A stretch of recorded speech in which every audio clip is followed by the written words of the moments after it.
Hey everyone, I'm Cynics, and I'm going to be doing a little Lightbox talk today on gun design. Now, that could mean a lot of things, but I'm actually going to mainly just use the gun design aspect of it to discuss design theory because I love design theory. I love talking about design theory, and it's a lot of fun. So, I'm going to switch over to my main canvas now.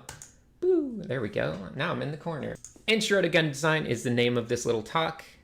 We're going to really just be using it to focus on anchor points. And I know this word might not necessarily mean anything to you right now, but it is a design principle that I consider important. It's not one of the key design principles, but it is one that sometimes gets overlooked, and I think you'll get a lot of value out of it. So that's the main one we're talking about today. And yeah, I'm going over that one because I haven't really talked about it. The other ones will be briefly just touching on because they're relevant are shape appeal, which I have a video on, hierarchy or big, medium, small, which I have a video on, and visual library, which once again, I have a video on. But this is going to be the topic for today, so I'm excited. In case you're wondering why we're doing gun design, because there's a lot of things we could be doing design of. Well, very simply, industrial design is a good place to just practice shapes and like the fundamentals of design. So we can just focus on just how shapes look, what shapes look good, and what they do, and how they make us feel, and all of that stuff. And gun design, more importantly, doesn't require us to understand perspective. So we can actually do this fully 2D with no perspective. And that's great. This is a great introduction to design in general because you won't have to worry about perspective. If you were doing any other type of industrial design, you might have to. But if you're doing maybe swords are also a great place to start. But gun design is probably the next step up from swords. Swords are maybe just a little too simple, and we can't really go over anchor points as much. But for guns, we actually can really get into that and make it super easy. So anyway, I'm going to do a quick little explanation of what I mean when I mention anchor points, because I don't know, this might be a weird thing. Anchor points are what I would refer to as the grounding feature of a design that lays the foundation for function, believability, and comprehension. So if you think about what is a grounding feature of a design, I mean that in the sense that you need this aspect of the design in order for people to get on board and understand what the design is, in order for them to then kind of be ready to experience the wilder aspects of it. Obviously, we can't just go around designing nonsense flippity florps and be like, hey, don't you know what that is? That's flippity florp. No one's going to get it. No one's going to understand it. There needs to be a reference point in believability and understanding and all of that stuff before you start making the craziness. There needs to be something to latch onto. That's kind of what the anchor point is, but it's a little more than that because it's not only that, it's also the grounding in functionality. So not just a little bit of like understanding, but also really grounding the functionality of something. So it's a great place also, as a side note, to focus your visual library building studies and center your design distribution. So when I say that, I mean if you need to, say, design a gun at some point, the anchor points of a gun are the things that you actually want to do studies of. Anyone want to guess what the anchor point is on a gun, for instance? Just out of curiosity.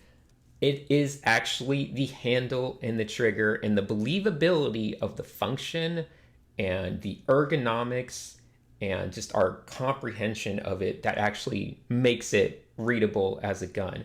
So it just needs this slight combination of heavily believable shapes in this one area in order for it to work and be understandable as a gun. Look, I have a little prop here. Don't worry, I don't think it's loaded. Don't ever do that, people. So this is just a prop. This is just George Washington's gun. I don't know why I have this. I found it in like under some stuff in the den of the garage of something. I don't know where I found this, but I found it. And it's great.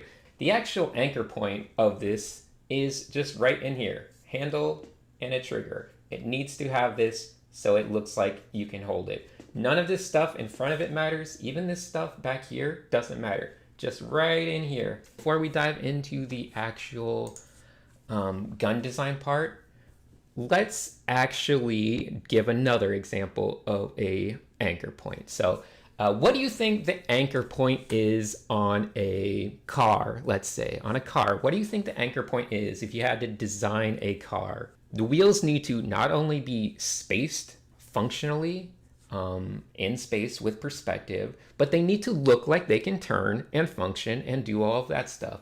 If your wheels are believable, then it will make people get on board for the rest of the design. Now, on the example here, on the left, let's divide this canvas in half. So on this example on the left, this is how you could go about just designing random vehicles and stuff. You can just kind of make random designs and kind of try to figure it out and design the top part and where the people are going to sit and do all that kind of stuff first. And that's completely fine. You can do that. But the problem you might run into is then if you make the wheels just a secondary thought that don't really matter, let's just throw some wheels on here. You know, just simple wheels. I don't know. Who really cares? Blah, blah, blah. And I'm not even going to render them because, you know, who cares? I'm spending my time on the rest of this. We can add some fancy little, you know, details everywhere. Do some random stuff in there. Maybe this thing's got some contour lines on it. Do whatever you want. But if you don't spend any time on the wheels and you just leave them as kind of discs, it's going to hurt the design immensely. It's just going to bring the whole thing down a crazy amount. Now, if you were, I might have still just made them in, I still basically made them in perspective just because, I don't know, I'm just so used to it. But let's actually make this one crappy too. Just crappy wheels in there. Looks like a shopping cart. But if you were to say, use the wheels as the core detailed part of your design, such as on this one on the right, look at that. That wheel is kind of detailed, and I could obviously paint it and go into further detail, but I added some little bits of tread and some details, maybe on the hubcap. You can even have more details, all kinds of stuff just thrown in there. And if I'm to use this as my base instead of the other way around and just kind of make some chaos happen above it, let's just make random stuff. Let's pretend suspension is part of the wheels, so let's actually just have some suspension stuff going around. Whatever, you know, just make some shapes. I'm going to make this as messy as I can. So just boop, boop, boop, boop, boop, boop. Yep. Whatever it may be. Which one of these looks like a more proper finished design? And this is kind of a trick question because obviously I even spent less time on this one than I did on this one. But you might find, at least I find, that this one actually feels way more finished. There's literally nothing there. I just scribbled on the top. I spent 2 seconds. It feels more believable just because the wheels feel more believable. That's our anchor point for believability when it comes to cars. So if you spend just a little bit of extra time on the wheels, suddenly the whole thing feels way more impressive versus this one. And I see people do this all the time. They'll spend all their time just making these cool car shapes, doing all this fun stuff, and suddenly the wheels are just on there like little afterthoughts, and you're just like, no, doesn't really work as a design. Meanwhile, come up here and just scribble nonsense. It doesn't even matter what you put. We can just put a big circle. It's like a pumpkin car. And it'll still look like a better design over here. It's crazy how that works. It's all about the believability in the anchor points. So anchor points, extremely important. There you go. It's little Cinderella's little jack-o'-lantern carmobile. I love it. So that stuff is very important. That's why we're talking about anchor points. This is the best way to demonstrate it, I feel like. Hopefully that makes sense. Now you understand what an anchor point is. Now we can actually get into the fun of designing. Well, hello again, everyone. You might be wondering why there's a weird, awkward break here. Well, apparently the ghost of old George Washington came looking for his property and decided to destroy my stream. So the internet went down, my computer crashed. Basically everything that could go wrong did go wrong. So I'm just gonna try to patch this together for a YouTube video, and I apologize to everyone that was watching live. It was going really well until it didn't, but nonetheless, I'm here now and I'm just gonna finish up the rest of the presentation. So let's get back into it. So before all chaos broke loose, I was just kind of quickly explaining anchor points using vehicles and showing you how the wheels can really bring up the overall quality of a piece by really focusing your detail, your attention to very careful planning on the wheels can really make everything look great. So let's just jump forward into guns. As I said, the anchor point for drawing a gun is actually the handle and the trigger area. As long as those feel extremely ergonomic and functional, you'll be good. Step one of designing guns is really just filling up our visual library with a whole bunch of good knowledge on those anchor points. You can look up references online. I actually have a book here that's really good. Let me pull it out real fast. This is something I got super cheap. It was like $2. It was on clearance at a Barnes & Noble. It is a huge book filled with basically every firearm throughout history. These kind of visual companions, ooh, you guys can't see what I'm holding up. These things are wonderful. So if you can ever find something like that cheap, it's a great resource. But anyway, let's just hop in here and start building out some quick studies of actual real gun handles. So there's going to be a couple main types we're going to focus on. One is going to be more like rifle style, or just non-pistol grip, because the other one is just pistol grip. And that doesn't mean that every pistol has to have a pistol grip and every rifle has to have a rifle grip, because a lot of common rifles these days have pistol grips, and classic pistols from olden times, like the George Washington, have a rifle grip actually. So they have that elongated form like that, with the trigger usually out in front more, and the pistol, obviously you know what that looks like, usually more of a handle like that, and then the trigger, you know, somewhere in that area. So it's a little more, just a bit more vertical. You never want it to be purely, totally vertical, because that's not going to be comfortable. Or if you look at your hands, look at the way the fingers grip. There's a slight angle going on in there. You don't want to draw it in a way where it's straight up, because it's very uncomfortable to hold like that. And I've even seen people draw it in a way where it's actually going back the other way, and that's impossible. You can't do that. But nonetheless, let's do some quick reference studies real fast. Now, for everyone watching along, I really, once again, recommend that you just go look up some references. There's just tons of stuff on the internet. I'm mostly just going to be working from memory because I'm bad and I don't want to try to pull up a bunch of references right now. So I'm just going to kind of try to make some approximations of what I can remember these things to look like. And I have some reference stuff too, so I can always pull up some stuff. But I'll just get warmed up a little bit. I'll do a couple more of these rifle ones. I'll try to base some off reference so they can get pretty horizontal. And I don't really care about what's in front or in back of the actual handle and the trigger area, because once again, this is our anchor point. We just want to do some quick studies on that. There's definitely a benefit to doing studies of the whole entire thing. But for the sake of this tutorial, we're really just going to be focused on that simple aspect of it. Let me do maybe one more rifle. I'm still not happy with either of these rifle ones. Let me see if I can find a good reference. That's not bad. Luckily, I got that book here. Let's go with one that looks a little bit more, I guess, a little bit more tapered.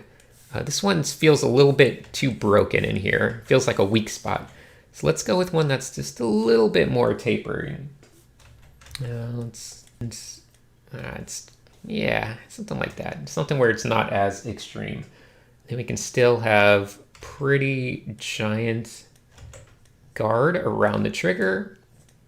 And yeah, keep it nice and round in the front. That feels pretty good. Once again, structural weak points, you want to make sure where things attach. Usually there's just a little hint of this extra widening up there. And it kind of makes a nice little flow between the shapes as well.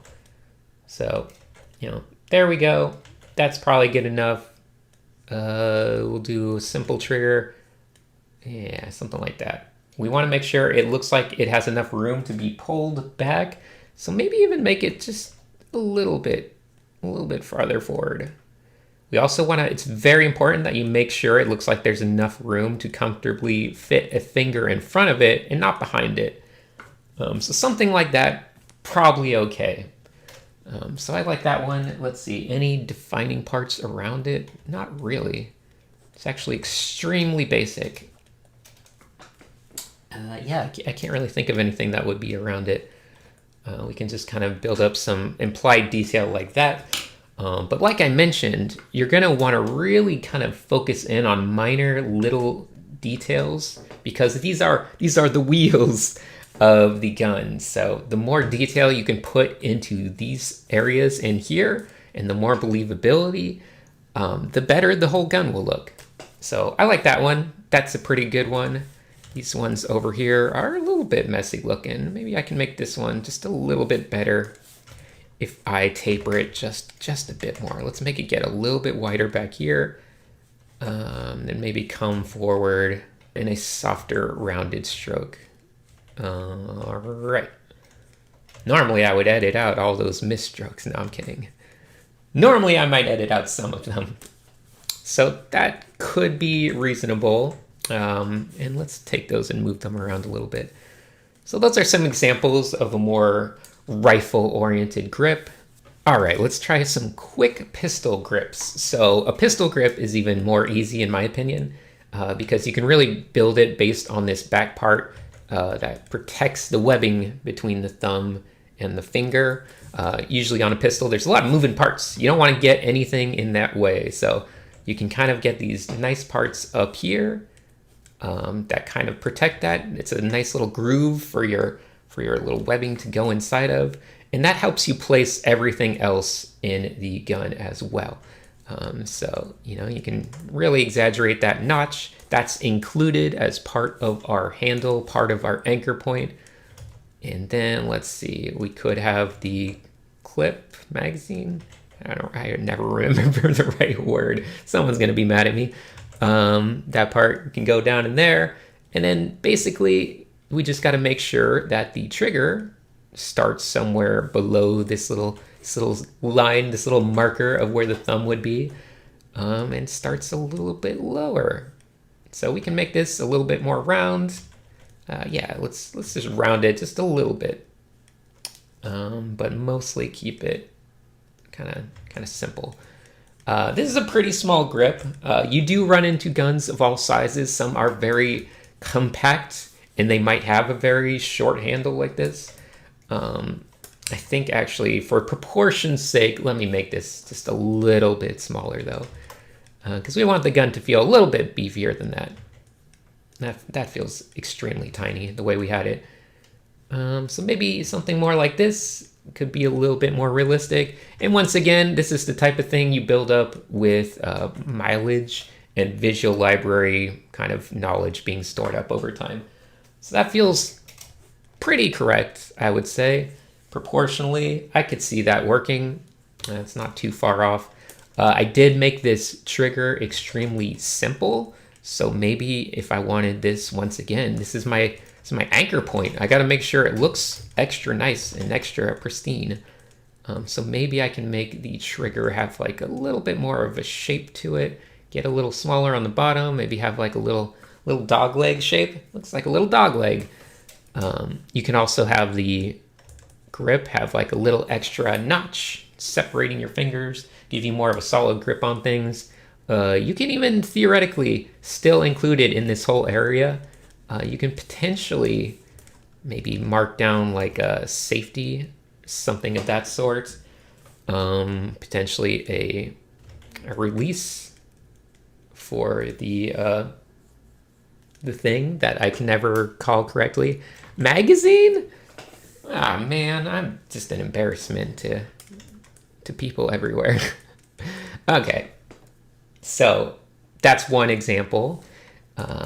Once again, I can keep cleaning it up and keep making it nicer, and I don't know why I'm not just doing this one from a reference. Let me look in an actual reference. Okay, so let's do a classic, more World War II Axis style broom handle type gun.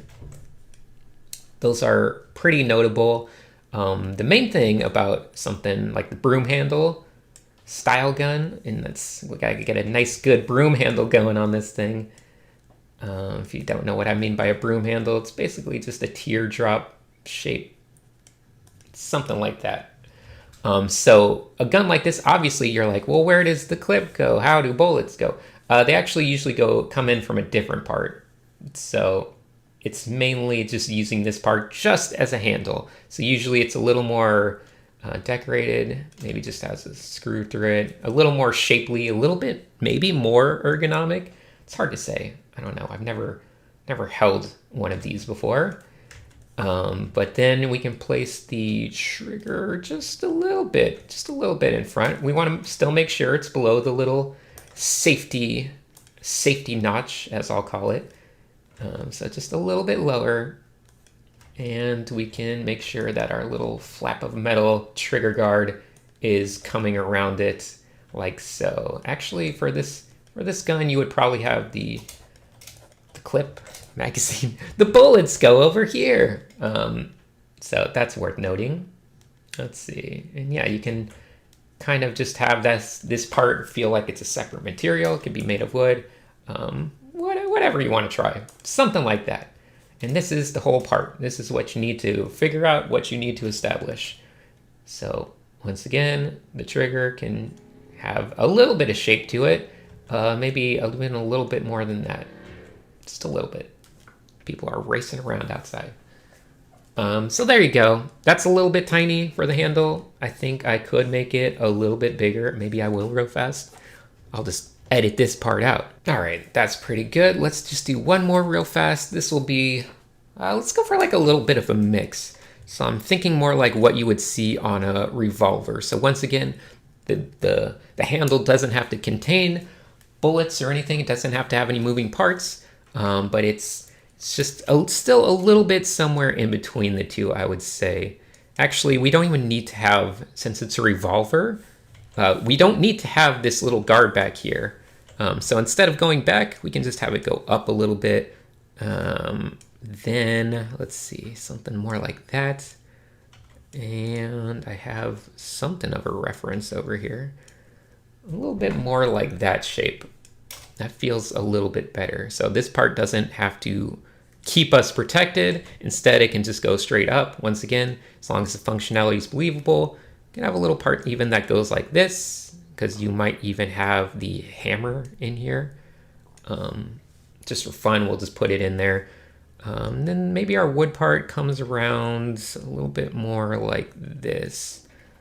Yeah, let's try that. This part can come down a little bit lower. Once again, got to really balance out, make sure those ergonomics feel correct. It's going to be everything. This is what's going to make or break the design, those ergonomics. So let's come around like this and round up into the trigger guard. That feels pretty good. I'll just finish it off by implementing a little bit of the cutout. And it doesn't have to be perfect. This is not the final render. This is just for designing purposes. We just want to make sure it's not hurting our designs. This part can be more like that.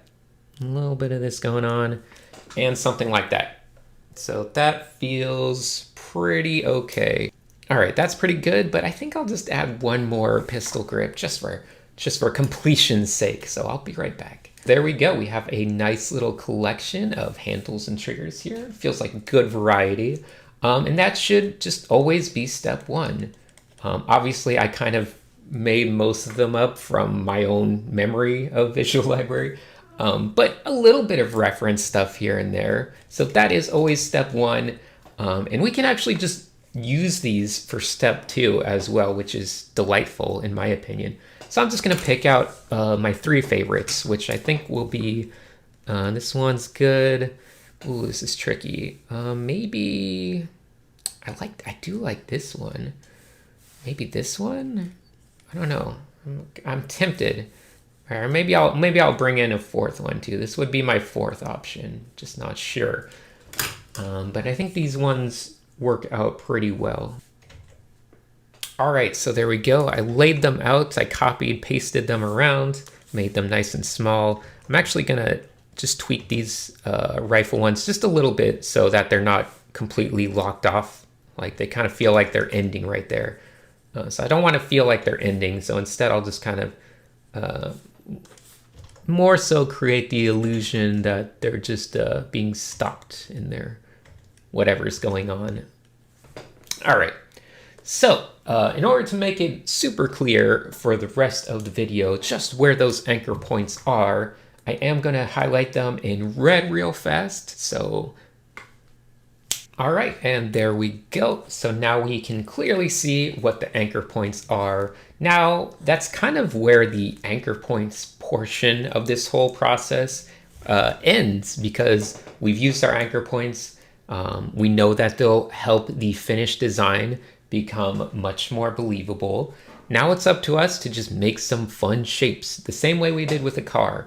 So I'm going to just dive in here and just do what I want. Now, this is also where the aspect of other things, such as shape appeal, just write it so you never forget shape appeal. This is where this becomes most important. And also a little bit of big, medium, small. But shape appeal becomes key because we don't want to overcomplicate things and be making shapes everywhere. Because remember, the foundation of good shape appeal is simplicity. And you'll be amazed at how simple you can be and still create a good looking design. For instance, if I want this to be a good looking design, all I have to do is basically turn it into a box. Just box, 1 line, 2 line, 3 line, there. That's a little weird looking. Maybe I can try, how do I want to do it? Let's make it a little bit different, a little bit less extreme. But I do kind of appreciate these weird, hyper vertical looking gun designs. I don't know why I do, but I do. So let's just kind of leave it like that. I feel like it's a little weird, but I think you can get away with it. We'll kind of go into some different examples though. So for instance, one that might be fun, let's try it on this one. You might want to just add some little details here and there, but mostly let's just box it out. Once again, make it a little bit boxier. Sometimes it's nice to kind of make it flow into the trigger area, box out the front area. Obviously, we don't want that much weight just on the front. So maybe, this part feels really huge. Maybe we can just kind of box it out in the back a little bit. Maybe not box it. Let's just make like a nice cone shape. This will be like our little bit of a shoulder rest. Oh man, my terminology is terrible today. I'm sorry, everyone. Buttstock, that's the right word, right? I don't know. Anyway, so you can just go, once again, you see how simple these shapes I'm adding are? I'm not trying to do a bunch of things, cut into them, add a bunch of shapes everywhere, do anything too extravagant. That stuff will always be your downfall when it comes to design. It's best to keep things as straightforward as you can and try to innovate within that straightforwardness. For instance, I could use the same design over here and just basically make a box around it. Let's make it actually go up into this. We'll have it kind of flow into this area here, and then go up here. And then on the back part, how far back should we go? Maybe like somewhere in here. Could be okay. Somewhere back here, and then we'll just follow that in and box that. Obviously, we need an area for our kind of thumb to go around and inside, so we can just kind of fake that ourselves. And there we go. Something like that. Kind of has this weird like reverse mimicry of the trigger area. But I think that might work. And the nice thing about a design this simple is that it usually works, but also you can just kind of add a little bit of detail. Maybe there's just a little hint of a site or something. Actually, let's just make a nice big like holographic targeting site. We'll just place it right there. Feels like a good spot for it. And that is pretty much a finished design. You can obviously throw in little tiny details. You can have like the little bit of the barrel showing out of the front. Maybe there's an under barrel thing going on here. Maybe it's just a flashlight. Who knows what it might be? But we'll get back into details later because we don't really need to focus on them too much. So we're kind of looking at how we're dividing up these shapes. Once again, I just don't like how thick and strong this stock over here is. It's just so giant, and there's probably not realistic to wrap your hand around that comfortably. So let's just make it just a little bit thinner. All right. So you see how easy these shapes are? Very, very simple. Let's try another one down here. For this one, once again, we can just box it out. I'll go with a slightly more realistic box. It won't be as crazy as that last one. And we can add some kind of hammer thing back here. Imply some simple functionality, and maybe it'll work a little bit better. You might be wondering, in fact, why I keep boxing out the front. You certainly don't have to, but I find that the 90-degree angles, as I talked about in my shape appeal video, they stop the flow. They create a natural pause in the direction. We're trained visually to see 90-degree angles as like a stopping point. So you'll find that when you do that versus, say, doing something with a bunch of 45-degree angles in the front, this doesn't quite create the same impact in the viewer. It kind of softens the blow, but we want to feel like there's impact, there's danger. These things are, gonna put out a lot of force. So I like to really just exaggerate that boxiness in the front. Even just taking away a little bit of it. Say, let's try it. Let's just demonstrate on this one. So instead of just going full on super boxy mode, what if we just went like 190-degree angle and then came back like that or something? Instantly, in my opinion, this feels slightly less aggressive. It feels like it could be more of like a taser, a stun gun, something like that. That's just the impression I get when I look at it. It just doesn't feel quite as, direct and scary as something that's more boxy in the front with two 90-degree angles. Now you can make something look even less imposing. If you want it to look more like a water gun, squirt gun, some kind of other thing, just make it round. Look at that. Oops, didn't mean to move all that around. You can make round shapes in the front. Obviously, then it doesn't have the same impact. Maybe it shoots little lasers or waves or something, but it doesn't feel like it's gonna create that smacking force. So, you can do it. Let's see, let me think of some games and stuff that do it. I want to say like the Covenant weapons in Halo. I think a lot of them have this kind of slightly more rounded edge, right? But usually they'll find another way to show impact with their weapon. But personally, it's just, you got to be very mindful of what your shapes mean to the people watching and what they're going to imply to the viewer. I actually feel like making this just a little bit bulkier. Anyway, so for me, I enjoy the big, heavy shapes. You might enjoy them differently. Let's actually try something different for this one. What can we try?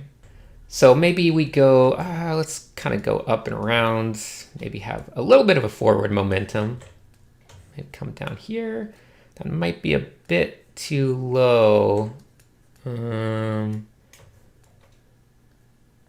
Yeah, something like that. Theoretically, we can do something like that. Maybe even pull it back further into a stock. Yeah, let's try it. It might start to look a little bit weird, but I think we can get away with something like this. And yeah, that's certainly an option. I don't know if it's a good option, but it's kind of fun, kind of unique anyway. What else can we try? So you can get away with a lot of different things just playing around with all that stuff. I think this one actually does work better as more of a rifle. You know what? Let's just do it. Who cares? We're free. We can do what we want. Let's come back even further, even more flattened. Even more flattened. And that feels a little bit more interesting because it's like a pirate style now. Although now the trigger is too high, so you'd have to lower that down just a little bit. It's fine. Keep tweaking everything. So you're gonna get to this point, and let me just quickly block it in so once again we can see everything clearly. All right, so I actually went back and brought in a couple of the quick demos I did from when I tried to keep streaming with my bad internet, because I thought some of them were kind of fun. I was trying to mimic some of them, but I thought, oh, I'd just bring them in. I already have them, might as well. So those top two, these are from the stream that died horribly. You can see I started to add a little bit of detail to them. And the most important thing about detailing is that you don't want to over densify everything. Don't over detail. The most common mistake I see among younger artists, beginner artists, just designers in general, is that they'll want to just add way too much stuff to everything. They'll try to start adding panel lines everywhere. Everything will have little grooves, just like little notches. Everything will be super busy with panel lines and shapes, and you just don't need that much. It's very, very important to have open spaces. I can't stress it enough. Try to get comfortable with the idea that there doesn't have to be stuff. Areas of rest for the eye are very important. It's like if you were listening to music, you don't just want it to be just like, well, maybe you do, but it's better when there's some, gaps, rhythm, some kind of open space to let things breathe a little bit. That sounded like experimental jazz, whatever those sounds I just made are. So, you can figure out how you want to do that. If I was going to draw something on this one over here, I could add a line in here. It could be fine. Maybe have another line down there. I want to make sure that the bulk of this is not like overly done. So maybe there is actually a little bit of a detailing around the trigger area. Usually there might be like some metal plates in that area because it's a very functional area of the design. So normally there might be some, mechanisms that are covered up by little screws. You can have little engravings and little nonsense on there, potentially, just all kinds of stuff like that. And that could really add a lot of detail. Speaking of detail, when it gets to these smaller parts, I kind of started adding them. Make sure you don't overdo them. You don't want little things all over the silhouette. You can get away with a little bit like that, and that's about it. This thing looks like it's got spikes all over it to me. That's all you need. You don't need to actually go in and start adding things everywhere, unless you're going for a very particular aesthetic. But for the most part, don't get carried away. It's fine if there's a big empty area of just a line. You can still add some, nice little sight thing near the end if you want. It's fine. You don't have to like fill in everything. Maybe there's like a little buttstock thing on the end that just has a little bit of a cutaway. And when you got a cutaway, maybe there's like implied it's a metal piece. Maybe you can get a little couple of screws. So this whole part could be wood. This part could have a little bit of metal, maybe some engraving or something. Whatever you want to try, get some fun engravings in there. Let your details kind of be pocketed in little bits in little areas. This one down here, what do we need for this one? We don't have to go too interesting. I kind of lost my lines, didn't I? Well, that's fine. We'll just bring them back. We can bring like some kind of implied grip material. I think that could work. A lot of different grips might have a kind of more rubberized material on them. So you'll get like a little bit of a cutaway. Sometimes they'll have like the logo or something on them as well. You can get little implied like safeties and different releases and trigger things all around this area, and that can be fun. Maybe a little burst shot selector, whatever the gameplay might call for. And then it's just, you don't even have to have a sight thing on the back and the front. Sometimes it's good to just have one on the front because you already got a bunch of details back here. Even this is a little bit overkill in my opinion. But, it's fine. We can get away with it just a little bit. So let's see, what else do we need? We want to keep most of this open. We don't want to interfere with it. So we can just kind of imply there's some detail stuff in here. And maybe just like one cutout detail element is all you need. Once again, it's all about simplicity. Don't overcomplicate it. I can't stress it enough. We want there to be a maintained sense of just relaxed, open shapes. So keep them nice, keep them pleasant to look at. And yeah, now you could maybe have some kind of mechanical thing like a little port eject or something. But honestly, I don't even that's, it's starting to get busy in my mind. I'm not even like crazy about that. So maybe we can imply it a little bit, but not even like have it show too much form. You could imply that there's maybe a bevel around some of the edges, such as like this edge. Maybe it's a little bit of a bevel. That might be a little bit strange, but theoretically we can do that. Maybe a bevel along the top. Iffy, but maybe okay. All right, we got this one over here. It's prime. It's ready for some details, some kind of ideas to be implemented. So once again, this one had a little bit of that broom handle action. So, we can build that up a little bit, maybe make some etchings along it. If it's made of wood, make it feel like it's a different material, something. And then this part could get suddenly just super techy. So once again, just a couple little notches and details to imply that we understand something mechanical is going on. So let me slow it back down. Just a couple circles are fine. We don't need to go overboard. On this front part, this could be a little bit tricky. I'm not sure. We could have like an inlay. Inlays are pretty fun. That's just where you have a shape that is creating a little just kind of breakup shape.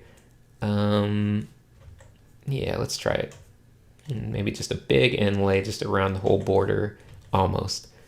And then, you could theoretically inlay it and imply that there's like a bevel on the edge and do some kind of weird stuff like that. It could even be a piece that's coming up raised off the surface. But there's a lot of minor things you could try out. Once again, things like little notches in hardware usually go in corners, crevices. So if you want stuff like that, keep them right up in the corners and stuff. So they're not encroaching on our beautiful empty spaces, because we like our empty space. It shows a good concern for the viewer. You could have like a cool logo though. I wish I had a cool logo to share. I guess we do have our Chroma Core logo, which by the way, that contest is still going on. So maybe it's a Chroma Core blaster in here. It's the shape like that. And yeah, something like that. I think we're mostly ready to wrap things up. We can talk about a couple little other detail elements real fast though. Might as well. This is for the YouTube, so might as well go overboard and see what kind of nonsense we can come up. So let's actually bring out this one into its own little page. When it comes to detailing, obviously I kind of hinted at it a little bit here, but there can be a lot of little filigree elements, especially in guns. And I like to do those elements mostly when it's like unexpected. So like on a more futuristic looking gun, that's when you can really bring in some old touches, stuff you might not expect as much. So bringing in filigree on like a sci-fi fancy weapon, it's become more common lately, but that used to really make everything stand out a lot more. So look at old images of like old weapons from the past, because there's a lot of cool engraving stuff, and then try to apply some of those ideas to like newer, fancier technology, and it gives you a nice conceptual contrast, which I, of course, am a huge fan of. So we don't even need all these colors. We can cleanly look at the design.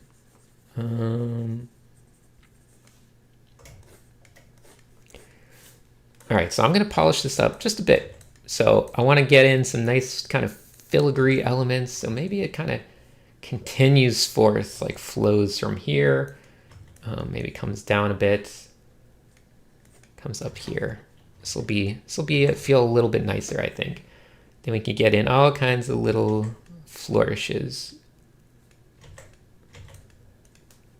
So again, a little bit of that, a little bit of this. If you don't know how to do filigree, theoretically, you can just start by making a bunch of circles everywhere and then just trying to create shapes that use those circles in interesting ways and kind of wrap around the different corners of the form. There's a lot of different ways to go about it. It's kind of a fun thing to practice though. So if you've never done it, consider experimenting around with it more often. I don't like the way I'm doing this one. Kind of got a little bit away from me up here. These shapes are clashing. Everything should feel like it's more so flowing with each other. So you gotta make sure you don't get too wild with them. Let's see, we can have a little bit of a cutout in here. And maybe even some cutout stuff over here. And something needs to wrap around in this area.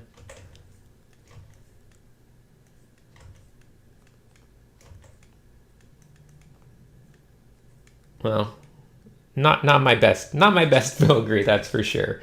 But that's the basic idea of it anyway. Those are some interesting takes on it. Functionality, we didn't really deep dive into it, but that actually becomes an extremely important part of these designs. So if I was to say, start focusing more so on how this thing would work, I'd need to think about, okay, I made this really dumb looking shape. How do I put bullets in it? It kind of looks like it just shoots one giant bullet out of it. So how can I make that just kind of function properly? Actually, let's give it a nice little silly looking sight up top too. This looks very, very ornate and fancy. There we go. So I have all this nonsense. How can I make it work? How can I make it work at all? Well, I probably need some way to open this thing up. So, you know, if I put like a round thing here, obviously I wouldn't be able to turn that in any which way. So I'd probably have to put a round thing more so up here in the front. It's kind of fighting with some of those shapes just a little bit. So maybe I'll have to erase some of that horrible filigree. Put a shape in there. Theoretically, that could work. Now I can just kind of imply some functionality by giving it an interior and exterior, and then maybe like a little bit more of a gear type effect. That could work. Let's go a little bit techie with this part. Feels fun when I go just a little bit techie. So that means a little bit more like sci-fi style shapes instead of the filigree. It's kind of a weird mishmash now. And folds open this way. And then you put a thing in there, and then it goes pew out the front. This can definitely use some nonsense filigree and whatever else in these crevices and corners. All right, so that's basically it. I'm getting carried away now, so I'm gonna wrap things up. I hope you enjoyed this. It was a lot of fun to make it. I'm sorry it didn't work out well during the actual live stream once again, but at least I got to get the content out there. So if you are watching my channel for the first time as someone who found this through Lightbox, thank you. Thank you for stopping by. Thank you for giving me a chance to show you some art. And, you know, hopefully you had a good time and you learned some new stuff. And there's a whole bunch of content, so feel free to subscribe, and I'll be doing free content for as long as I'm physically able to. Many years, hopefully. All right, well, that's gonna do it for this time. Maybe I'll render this out sometime. Maybe I won't. Maybe I'll render out one of the other ones. But thanks, and I will see you all in the near future. Thank you all so much. Have a great rest of your Lightbox if it's not over yet. Otherwise, come back next year because Lightbox is awesome. All right, see you everyone. Does my hair look okay? Is it flooping around? It needs to be extra floopy for when I'm flipping my neck around. It adds to the, follow through of the animation and everything. It makes the neck flips more dramatic when the hair bounces.